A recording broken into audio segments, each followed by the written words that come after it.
Hello everyone, myself Ashish Sharma and I am from CSC department.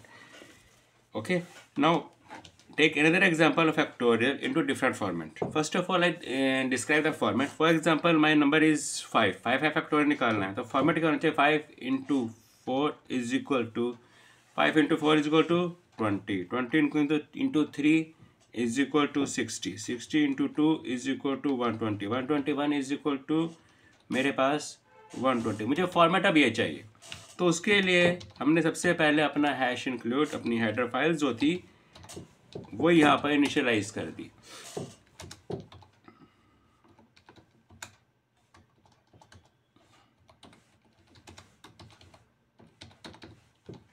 हमने यहाँ पर अपना conio.h लिया, हमने अपना मेन ले लिया, इंटीजर a और b इज इक्वल टू 1 लिया, स्क्रीन क्लियर करी। यहाँ पर printf न्यू लाइन में हमने यहाँ पे लिया एंटर एनी नंबर, कोई भी जो भी नंबर आपको लेकर चलना है आप उसके अकॉर्डिंग चलेंगे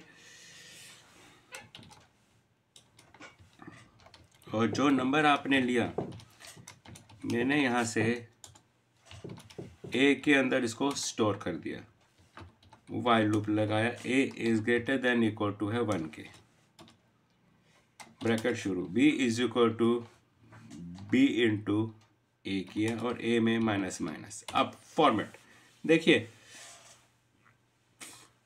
अगर मैं यहाँ पर जैसे पहले प्रीवियस प्रोग्राम में हमने क्या किया, यहाँ पर मैंने परसेंटेज d और a लिया, देखिए a तो 5 तो प्रिंट हो जाएगा, ठीक है।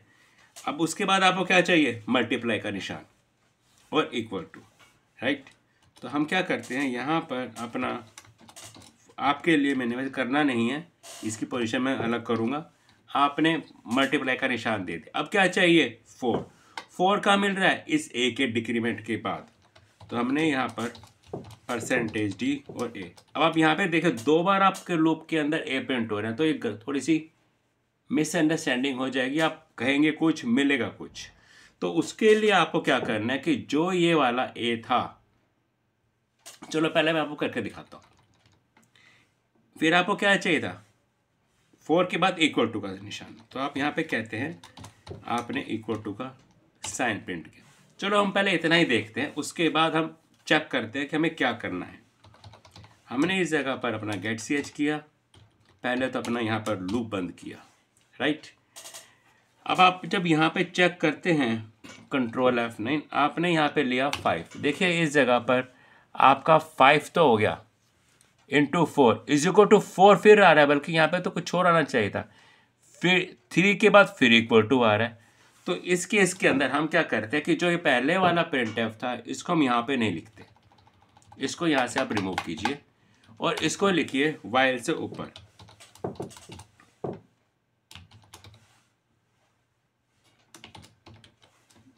राइट। एक बार चेक करते हैं कि हमारा प्रोग्राम ठीक चल रहा है कि नहीं चल रहा। हमने 6 ले लिया, देखिए 6 इंटू 5 हो गया, ठीक है। अब यहाँ पे आना चाहिए 30, फिर 30 इंटू 4, ये चीज़ चल रही है, राइट। तो इसके लिए हमें क्या करना पड़ेगा, अब जहाँ पर आपने इक्वल टू का साइन दिया है इसके बाद आप आ जाइए, आपने इस जगह के ऊपर क्या करना है परसेंटेज d, अब यहाँ पर मल्टीप्लिकेशन कर दीजिए b इंटू a को, राइट। हमने यहाँ पर कंट्रोल F9 किया, चेक किया 5, ये लीजिए 5 इंटू 4 20, 20 इंटू 3 60, 60 इंटू 2 120, 120 इंटू 1 120, लेकिन लास्ट में 0 आ रहा है।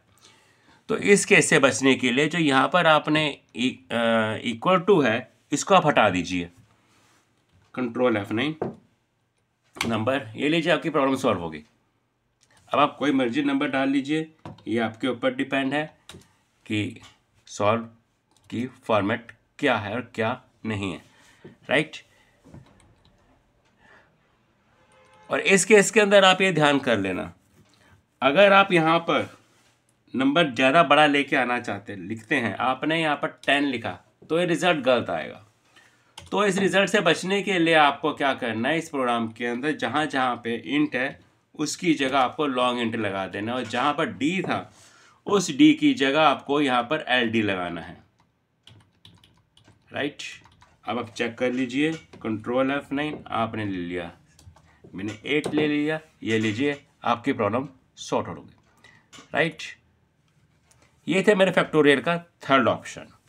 एक और है लेकिन उसके लिए आपको वेट करना पड़ेगा, because it contains multiple loops, एक साथ 2 लूप से लाएंगे। So keep practice on it. If you have any problems then leave a comment after my video. So after that I solve your problem as soon as possible. Thank you for watching my video.